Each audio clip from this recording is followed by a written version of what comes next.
วัน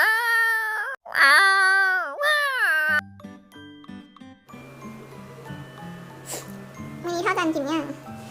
วันนี้เท่าจันย่างข้าวแลมปืนเท่าจันไปซื้อข้าวแลมปืนมากินกับข้าวมาเลยกินข้าวแลมปืนตอนช่วยกับเท่าจัน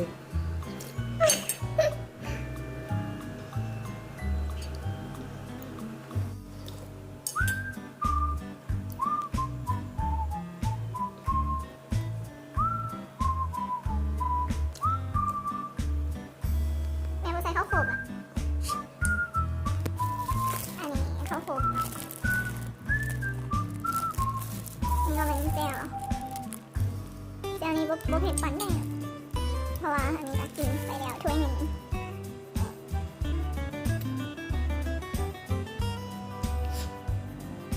แจ่มอ่ะ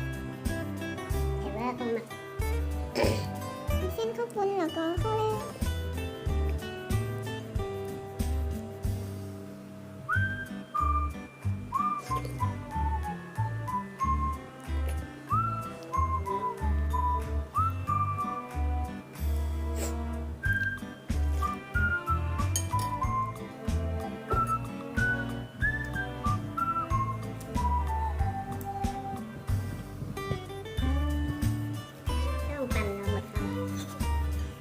หมดข้าวเหนียว2 ปันแล้วอยากเป็นข้าวเหนียว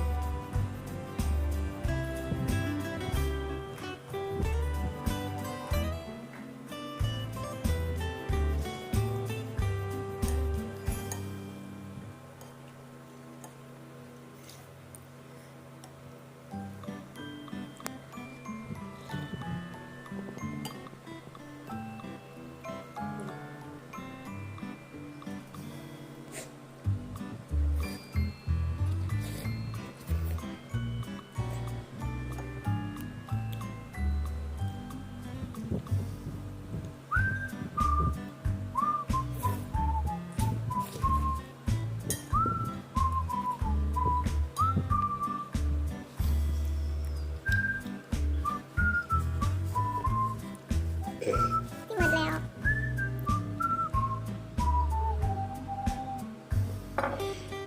อิ่มแหละยังกินน้ำก่อนเผ็ดน่ะน้ำส้มใส่มาแจ่วบ่เผ็ดล่าสุดกับเผ็ด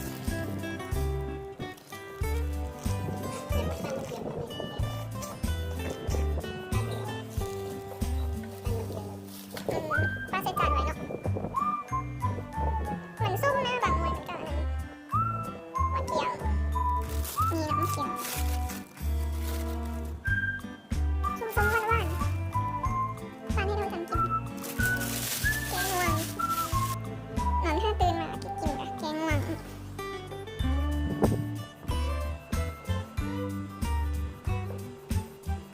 ขาเป็นบริเกงง่วงเขาเป็นเมื่อยกินน้ำมะนาวเลยนอนน้ำเกลือไปเลยที่เกลือไม่ได้นอนตัวแรงที่เกลือด้วยไอ้น้ำถ้าจันเป็นคนขี้ฮ้อนหน่อยหนึ่งก็เหงื่อออกนอนก็ต้องไม่เปิดพัดลมตลอดตอนนี้ก็ยังเปิดอยู่นะอยู่ใกล้พัดลมนี่ไม่ได้เลย